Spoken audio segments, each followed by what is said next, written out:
You walked into my world following one of the most turbulent years of my life.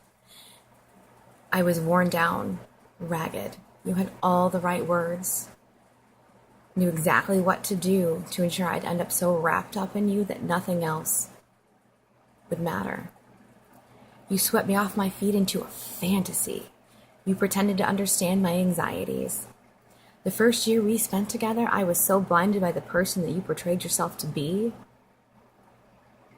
that I didn't see the truth of who you really were. Little hints of the truth seeped through, but I ignored them.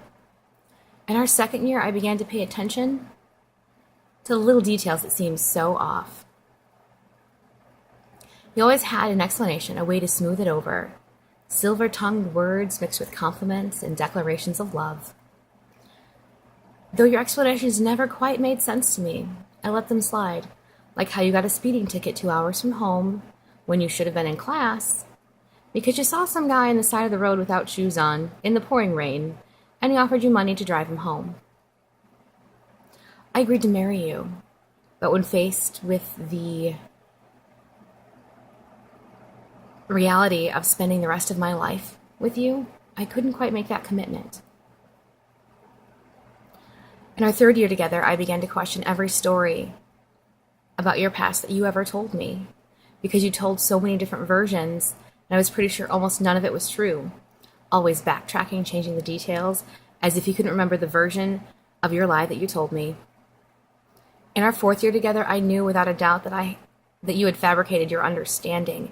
I knew this because nobody who understands anxiety like you claim to would scream at somebody in the middle of a panic attack and storm off and leave them there alone.